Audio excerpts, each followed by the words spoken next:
Good afternoon, everybody. Um, so, as everybody moved towards their seats, I want to introduce the speaker for today. Um,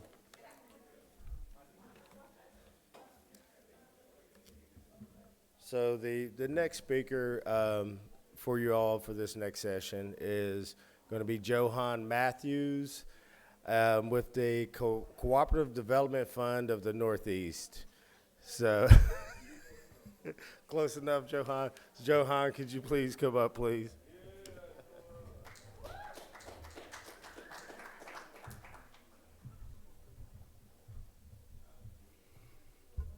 Good morning, everybody. I guess it's later in the day than we realized. Gary said good afternoon.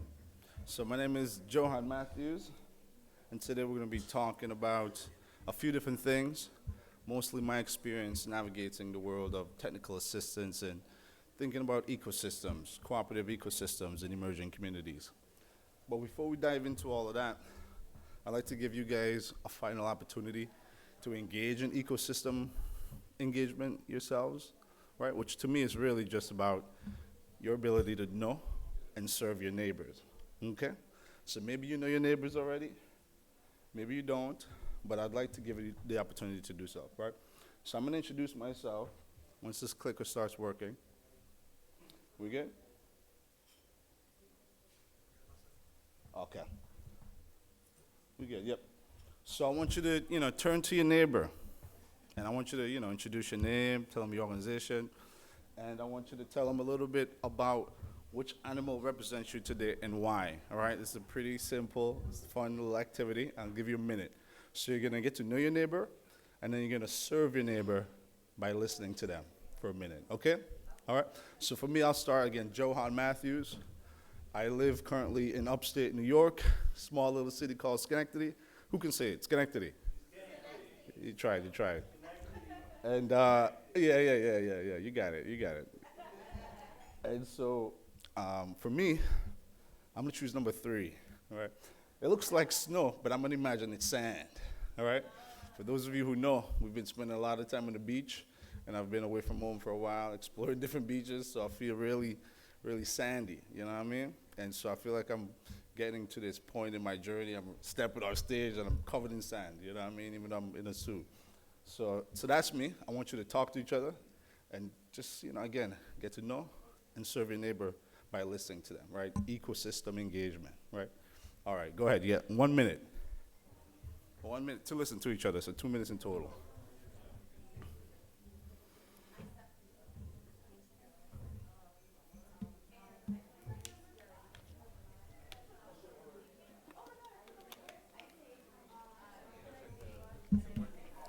Let's see. Okay, it's working now.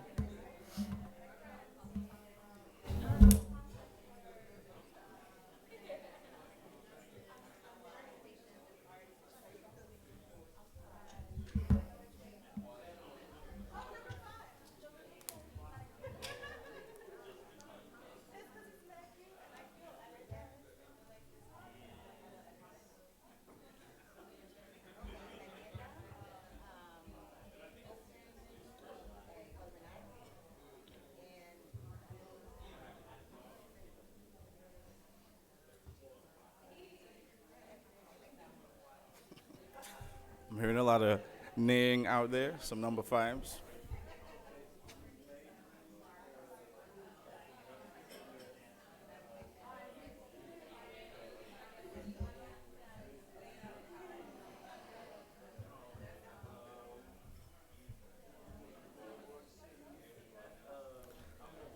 We got 1 more minute, so make sure you're listening to your partners if you've already gone.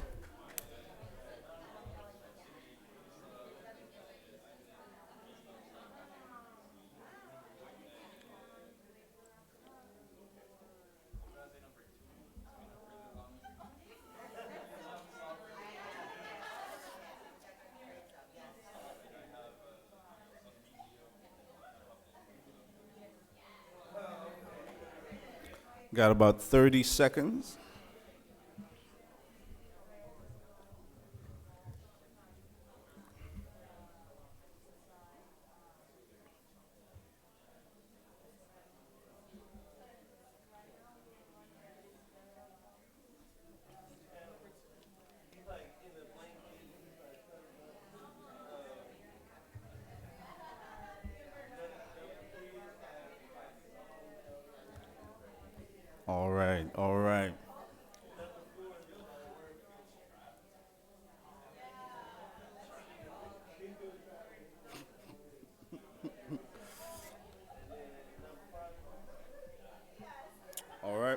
We're going to bring it back in 5, 4, 3, 2, 1.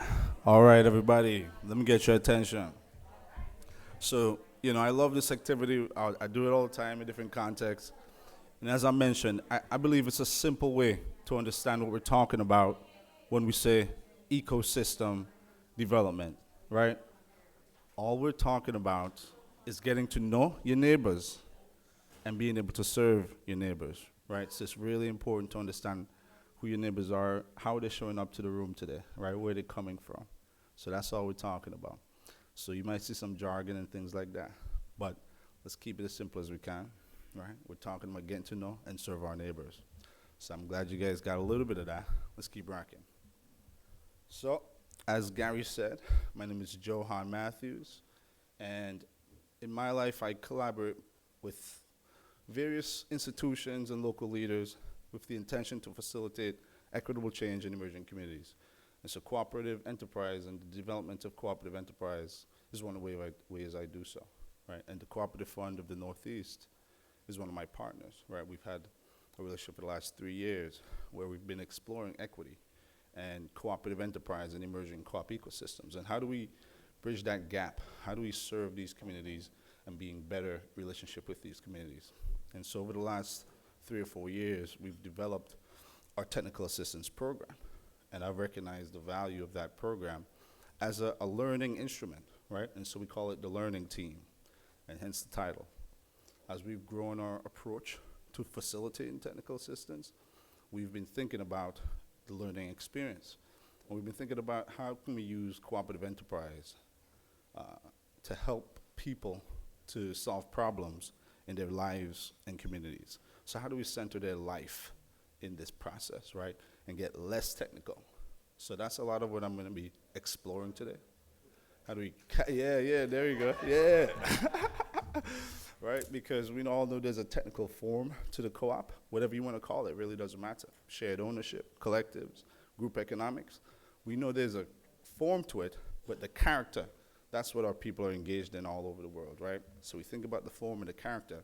We really want to develop that character. So that's a bit about what today is about. If you have questions, you can raise your hands at points that I'm pausing, and we can dive into the conversation at that point, or you can save it till the end, okay? All right. So today we're going to cover a major question that drove this particular session, which is, why didn't I learn about co-ops? And then we're going to get into the topic, life-centered learning, and talk a little bit about how you can get started if you're interested in engaging this approach. So why didn't I learn about co-ops? Who's heard this question before? Yeah, right? Who's asked it to themselves before, right? It's a question that is a really interesting one. It happens usually at the end of a coaching session. And when I hear it, I know we're on to something, because it shows me that co-ops, or the word co-op, or the approach co-op, now has relevance in their lives, right? Maybe they saw a grocery store co-op somewhere, they never even thought about it, right? But now it means something to them. Why didn't I learn about this? How is this missing from my life? So it signals a repair of a rift, a healing, right? A reconnection to a way of being. Again, not just the technical form, but the character, all right? And it signals an intention to grow beyond what they know, right? Life grows. And it also signals an opportunity to evolve, right? How do we bridge this gap that this question represents? So to me, it's a powerful question, and I love that I hear it, and and who knows why, right? Why didn't I learn about co-ops? Well, the short answer is it was by design, but let's dig into it a little bit, right? Yeah. So in our system, we look at the capitalist system, and we look at the peak of that system being wealth and ownership, right? For co-ops, it's interesting because it starts with ownership, but in our system, that's the top, right? And for some groups in this society, some are at the top of this, and some are at the bottom of this, and it's simultaneous, right? And so we ask ourselves, how do we get here for the groups that I'm interested in serving, right, in emerging co-op ecosystems? How did we get to this point where we essentially are suffering from a cultural disinheritance from the world of cooperatives, right? We know we've had long-established practices in our communities across the diaspora, right? And maybe this is a technical term, co-ops, and we're engaged in it somewhere, right? Susus and so on. But how do we re-engage this cultural disinheritance? Because that's where it starts. And that's really just about what we pass on to our children. And I think in culture, that's what I'm thinking about, right? So how are children growing up exposed to their aunts and uncles who are engaged in cooperative enterprise, understanding what it is to some extent, being familiar with the topic, and then how does that trigger the development of certain skills, right? And then how does that trigger an opportunity to participate in the economy for that organization that you're participating in to be funded, and ultimately for you to have wealth and ownership. And so the diabolical situation of the answer to this question is that the machine is diabolical as well, right? And so you've got folks who are essentially starting at the top, 500-year head start, right? And folks 500-year lagging behind, right? And so right now, it's a cycle. You have wealth and ownership, which guarantees you more access to capital, right? Even cheaper money, right? And then that helps you determine what opportunities exist in the workforce. That then determines what skills people learn. And then that then determines what we accept as normal and pass on to our children. And the opposite is true, right? Our cultural inheritance, our inability to recognize that we've engaged in this practice, then facilitates our underdevelopment of our skills and our lack of self-knowledge in that way, which then determines the lack of opportunities that we pursue, which then, just reinforces that cycle. So it's both a cycle from the top to the bottom, right? And so we're asking ourselves, how could we do this thing, right? How do we get here where we recollect our stories, right? Because it's not necessarily we're going to remember them because we haven't done them. Every time we try, it seems like we're starting over. We're the first ones here. Who's here felt like they're the first one in the room to do this thing, right? Knowing that we wasn't. Knowing there's a long legacy of folks trying to engage in this work, right, of liberation, of unity, right? But we feel like we started over, right? Diabolical. And so how do we recollect those stories and then pass them on to the next generation, to our children? And then how do we allow those stories to help us engage in self-discovery, knowing who we are? Because the who is more important than the what, quite often. And then how do we empower our people with that information so that they take initiative, right? Take entry into the marketplace to solve problems for our communities, right? And how do we allow that to be a right-sized solution for the problems we're facing, right? We know how much waste goes on in the food sector because it's based on competition and profit as opposed to meeting the needs of a community, right? And then ultimately, self-determination, knowing ourselves, naming ourselves, determining our destiny, right? That's what we're thinking about. And shared ownership, which is essentially what the cooperative character is about, disincentivizes some of the problems we're facing with private ownership and competition, right? It reduces the inclination to exploit, right? To take what's yours at little profit for you, right? To extract it and then to exclude you from that, right? It kind of re-engages that dynamic and turns it on its head, right? And we can move forward out of this system by engaging in this work, right? Because it's still the context. We're still in a capitalist context, but how do we use what's happening to our advantage, right? And I love that cooperative enterprise help us engage that. Love that. So we're asking, how do we get here? And so we're looking at some of the barriers to cooperative education. These are just barriers that I've seen and I'm going to describe. It's not necessarily ranked. It's not necessarily, based on a Gallup poll, but it's experiences that I've had. And we've talked about this first one, miseducation. And so people actually don't just need decontextualized information, right? They need to know it's for them, that it has a history for them to be relevant for their future, right? If people don't know that it's part of their history, they're not going to necessarily know it's part of their future. So the miseducation is really not just about content that's technical. It's really about content that's personal, that's relevant to their lives, that's meaningful. It's the reason why they're asking, why didn't I learn about this, right? Disconnection. As I mentioned before, we're not the first ones to do this, right? From Frederick to Marcus to Fanny, all the way today, we've had people who've seen what's possible and have tried it. And here we are starting from what feels like ground zero, right? So disconnection from our ancestors' wealth and knowledge. And infiltration, this one, another diabolical one, right? We've got a lot of well-meaning folks out there, obviously, but I would say even 2 or 3 more less well-meaning folks inside of our communities. And if you look at, for example, a diverse urban low-income community, a black community in America, you'll see that our folks are feeling disconnected from all the institutions, from public safety, the police, to the schools that they're sending their kids to the hospitals that they're supposed to go to the businesses that they're supposed to be getting their services from, all the way to their educational institutions and hospitals, right? We're disconnected by design. How do we address that, right? We feel like we've been infiltrated quite often, right? And we know that there are allies out there, but how do we discern, right? So it's a very dangerous dynamic, because what it does is that it limits the quality of interaction between the co-ops and the services that are supposed to be engaging them, right? I'll show you a business plan, check all the boxes, but I wouldn't really think of my character. I wouldn't even think about paying myself, right? I'm just gonna be thinking of, how do I get this money from this guy? Let me just put it on paper. Surface level interactions. It's an awkward interaction, a low quality interaction. How do we improve that, right? Culture does that, caring does that, right? So that's a lot of what we're thinking about. So how are folks accessing cooperative education in emerging ecosystems, right? How are people dealing with that question they had, how do I learn about co-ops? And so obviously I would say this is actually the least accessible, but it's the best. Co-op exposure, right? Being a part of a co-op, seeing a co-op, growing up with your friends and family, right? It gives you familiarity, but you lack deep expertise. You don't know kind of why people are doing certain things, right? So co-op exposure, unfortunately, least accessible to us, where that culture has been cut off, but it's a great and powerful step, familiarity. Then co-op education, right? We've seen good strides with the co-op academies, right? A few of us in this room, I know Mary and Ron have developed awesome academies, right? And so now we're seeing a culturally relevant approach to education. But oftentimes, it feels like mainstream institutions aren't connected to our lived experience, right? We might learn how to do a projection, but I'm a taxi cab man. I pick people up and I drop them off. Why do I have to develop a cab, you know what I mean? That's how he's thinking, right, when I'm working with him, right? But he'll do it because he trusts me, but it doesn't feel connected to their lives, right?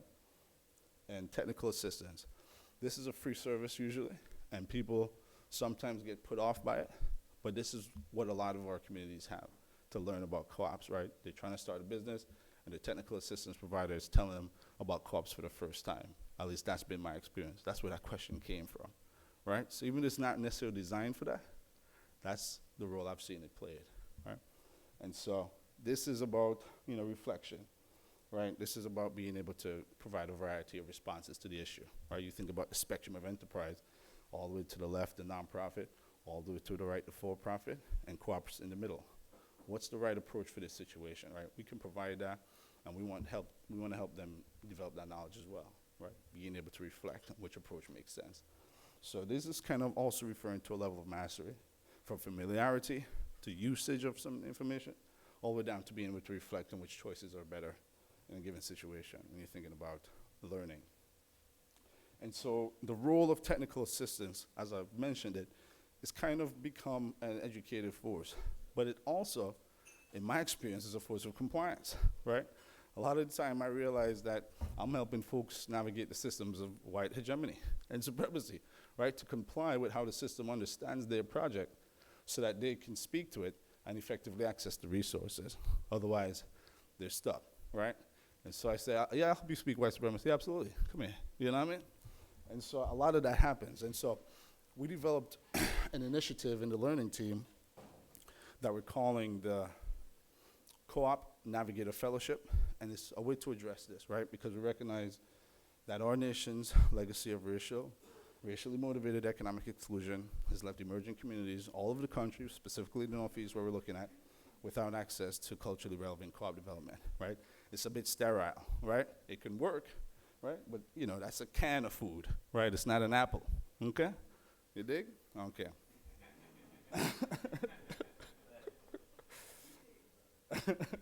And so another thing we might recognize is that the role of technical assistance is changing, right? And so is the face, right? Look at all the beautiful faces in here, right? A little different. So we recognize that, right? And my role is an example of that, right? My role is called Community Engagement Facilitator. We co-created that, we figured that out. The goal was still to help people learn and navigate the system. and engage in cooperative enterprise. And so we're thinking about with, not for, right? As a lot of the gentlemen and ladies said earlier, we got to go into the communities and learn from them. We got to be beside them. Because guess what? Whatever you have to do to get a thing, you probably have to do some more of that to keep it. So imagine if they have to come to you every time to solve their problems, to access resources. How many of us are going to be around for 100 years? You dig? Problems. And so this is another example of what is happening that's changing. And I'm hearing it all over, so I'm loving it, right? The consciousness is there. This is where we're at. It's an emerging approach. However, we're here to talk about kind of a new approach, right? It's not so new, but I'm presenting it in this way, all right? Just so I can wear a suit today, all right? And so,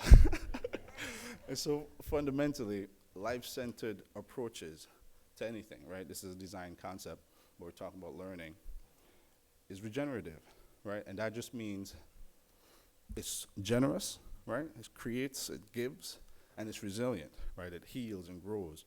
So life is generous and resilient by design, right?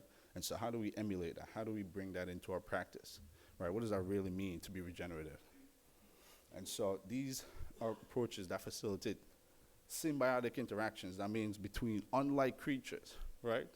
The hippo and the bird, they're creating value for each other, right? In an ecosystem across their life cycle and for other creatures as well, right? So you're thinking about how do we create quality interactions across your life cycle and within the ecosystem, right? That are regenerative, right? Helping to realize these essential capacities, right? And so a few questions you can ask yourself would be, what are the essential qualities of the communities we're trying to serve, right? What are they really about, right? And how are we helping to discover and express those qualities, right? Are our programs doing so? Are our institutions doing so? How are we helping to regenerate that essential quality, right? Because oftentimes you might go into a community and maybe it's amok with crime, right? Filthy. But if we think that the people are filthy, how are we going to help them, right? We got to recognize we can wipe away the muck, that there's a human being in there ready. And how do we, engage the fact that our people don't know about these solutions and how to navigate the system? We can't call them dim. They're in a dim room, right? That's a brilliant mind that someone walked in decades ago in the living room of their life and shut off the switch, right? That's still a brilliant human being. How do we recognize their essential qualities and help them to, engage in illuminated action? Whose lived experiences are really needed to serve this community? This is a crazy question. I think these people are crazy, you know what I mean? You can go into any community and you see people suffering from a problem and none of those people are part of the solution. How could this be? How could we think that's gonna get us anywhere? So who's needed, right? And why aren't they engaged, involved, owning the solution, right? Can we ask ourselves that as an institution? How are our efforts supporting their regenerative capacities? Again, what are we doing to share what we have so that they can heal, grow, evolve, do the things that life does naturally, right? So these are some of the questions you can think of when we're thinking about what is a life-centered approach, right? To designing, to learning, whatever the case is. And so let me walk you through a little bit of how we got to this at CFNE, at the Cooperative Fund of the Northeast, and what eventually became the learning team. So first we, did a few reflections on our core strengths as team members, as individuals, and as our program evolved, what's going on with our programs. Then we made some projections, right? What are some key themes that we're seeing? And what are some possible and preferable futures? And then we started making plans around that. So I'll just give you a quick little snippet of some of our homework and stuff. So one of the things that came out of our reflections about our own strengths is our understanding of our co-capacity. And so we realized as a team of individuals, we like to listen, right? And so we like to engage our ecosystem, right? Ecosystem engagement, knowing your neighbor, serving your neighbor, and you do that by listening. So we listen in order to serve, right? Equity and innovation, right? We're thinking about equity, not just in terms of correcting a previous maldistribution of resources, but in terms of ownership, right? The thing that we talk about every day with clients in the business sector, right? Ownership, right? How do you own this thing, right? And giving them ownership over the services that are provided, right? Giving them ownership over many more things. And innovation, right? Creating a new solution to an existing problem. And then this idea of being life-centered, right? Learning from the lived experiences of others, our shared lived experiences, and how does that show up and guide our action. We assessed our programs, right? We looked at each of the programs we're running, the fellowship I mentioned, PMI, Participatory Management Institute, that's a program for business owners who can learn how to engage their employees better and perhaps shift over to cooperative ownership. Coaching program, obviously. Co-op Monthly, that's our newsletter, workshops, and internal capacity building. And we looked at all of them. We said, how aligned is this? How excellent is this? How does it fill a gap? What's the depth of it? Does it build community? What's the scale? And so on. And so we got a sense of what was really working for us and not from our own perspective. And then from these emerging concepts, we thought about the context of our work, right? The learning team as contextualized by CFNE, as contextualized by the co-op ecosystem, and did more analysis. And so we ended up thinking about, okay, these are the three priorities, right? We're thinking about the learning team and even our lending officers' alignment with the ecosystem, right? So how aligned are these three things so that we can recognize what the essential contribution of each actor is? Once we understand our alignment with the ecosystem, right, we listen to them, we understand what they can expect from us and what we can give, and what, we can expect from them and what they can give.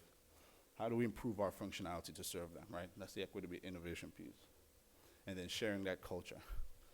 How do we keep on iterating so that it can evolve, right? How do we share this story, our experiences with a broader variety of people so that life has another chance, right? Give it more chances.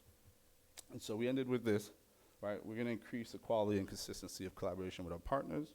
We're gonna reduce friction for our most underserved, and we're gonna be in integrity, right? We're gonna be aligning our actions with our awareness of their needs, of their lives. And we're looking at three key issues: recognizing our staff capacity, limited, right? So we know we have to strengthen the ecosystem for that. We're thinking about the org culture, right? How do we give up control so that others can have equity, right? Where do we do that?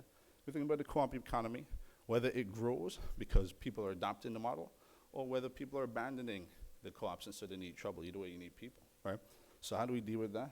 And so we're thinking about these things, right? We're gonna establish more network systems, which is gonna standardize things, but how do we rehumanize, right? How do we regenerate our capacity to be humans once we create a pretty technical system to communicate with different types of stakeholders? How do we create opportunities to venture further into equity? And how do we nurture long-term cross-team relationships, right? So lifelong relationships. And so we then started asking ourselves, what do we start doing and stop doing to invoke more life-centered learning, right? That was the list. That was the action plan. We're gonna stop this shit. We're gonna do this stuff, right? What do we start doing? What do we stop doing? And then we had a more detailed plan coming out of that. And so this is where kind of we landed, breaking the team down and asking these questions once we check in. Are we, for me, sharing our experiences so that people can learn and grow? Are we listening to our stakeholders? Are we sharing what we're learning and seeing? And so for the past 4 years, we've been on this learning journey, which has now emerged as a learning team. Prior to that, they were providing technical assistance or co-op education directly through their lending officers, so it was all lending focused. Then we started helping them to submit proposals and do additional things that wasn't necessarily tied to lending. And then we started dealing with the tragedy of COVID and the impact that it had, and kind of need for pretty high quality technical assistance and high touch technical assistance. And we started to evolve by creating different initiatives, doing local learning groups, online and in person, creating this fellowship program, which is a way to replicate the impact of technical assistance in communities, but in a way that is homegrown, right? People who are local to those communities, people who have institutions in those communities, how do we build their capacity to engage in this work and allow that to continue? It's a 3-year fellowship. And many other small little interventions, right? Changing different services that we created by listening to the community, by innovating, and by basing it on lived experiences and not just technical information. And so that's gonna lead us to rehumanizing once we're done with that. So how do you get started? So facilitating fellowship, right? We talked about the need for people to come together. Well, when people come together who can relate to each other, but they haven't had the words to describe what they're dealing with, a new language is created, right? And that new language shows the way forward, right? It shows how to heal from a separation, right? Life heals. So once you engage in fellowship, which I've seen, people now start to learn what happened to them. They start to learn what we can do about it. It creates an opportunity to heal, to mend that rift, to move forward, right? Nurturing mentorship, right? This is about that connection to the past. Life grows. How do we help life to grow and not start over and over again, right? How do we help these communities to pass the torch? A lot of that is always happening, but how do we be more intentional about that, right? And an important piece of that is that you can't be what you can't see. So if you've never seen a cooperator, it's going to be hard for you to imagine what that is. And so our community who has limited exposure needs to see it, right? See it to be it. And then life evolves, right?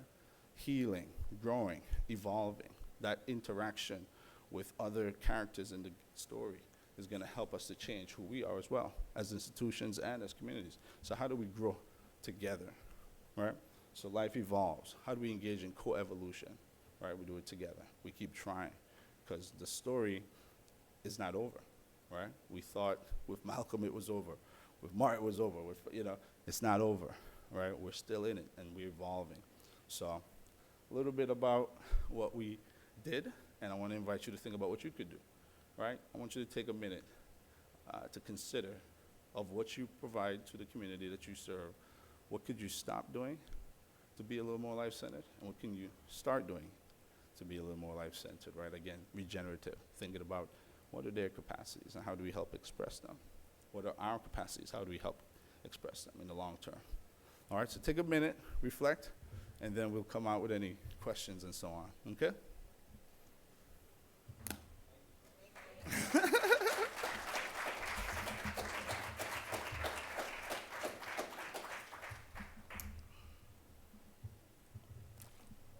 You got a question, Gary? You can take it a minute. We're taking a minute. Yeah. Life moves slow. Life takes its time. Yeah, man. We give it a minute. Yeah, man. So, those are for you, but now we can engage questions. Absolutely. Go ahead, Gary. Oh, okay. Yeah. Get in there. Appreciate that. Much appreciated. Absolutely.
Yeah.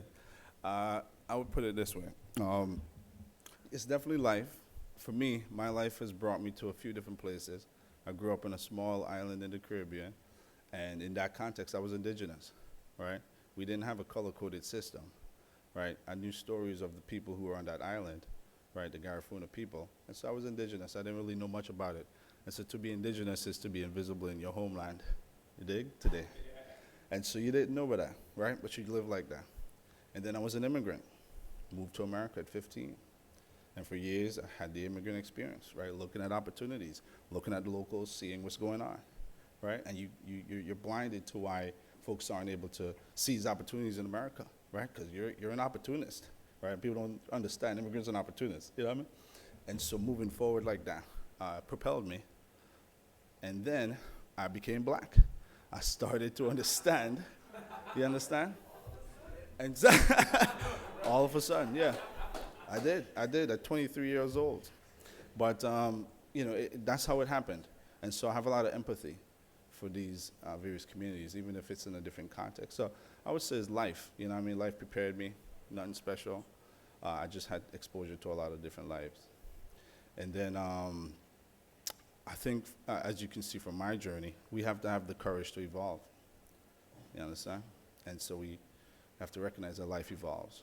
Change is constant, hopefully not too constant, but life evolves, and if you embrace that, you'll be able to engage what's next. Yeah.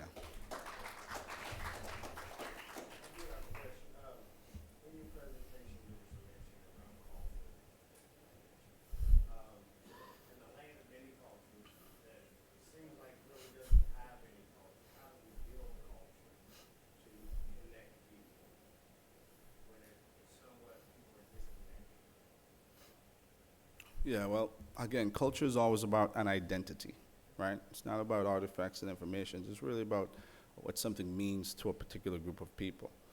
And when that thing is meaningful enough, right, you value it enough, you pass it on to your children, to the next generation. If you're in an organization, that means the next level of employees come in with that silent understanding that no, we don't lend to those people, or whatever it is, right? And so we can think about what we're passing on to our children for a particular identity group, right? Whether you're in an institution or you're a people group, what are we passing on to our children? What's valuable enough for us to pass on to the next generation, and how do we intentionally do so? I like to think about initiation, you know what I mean? And I think that's a very powerful possibility through NABC, right? How do we initiate the next generation? How do we welcome them in to a preferred future? Absolutely. Any more questions? I'm not sure how much time we have. Plenty of time. Go ahead.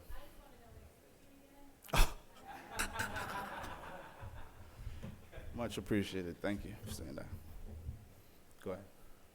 Well, I kind of want to just lift up something you helped me realize I didn't know I was doing, I guess.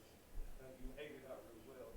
So one of the things that I stopped doing in my work was meeting so much individually with people, not saying that's not bad, they like to do that, right? But after meeting with so many people, so many businesses individually, I started doing something that created a space where we could co-learn together, co-develop, co-evolve into this cooperative ecosystem.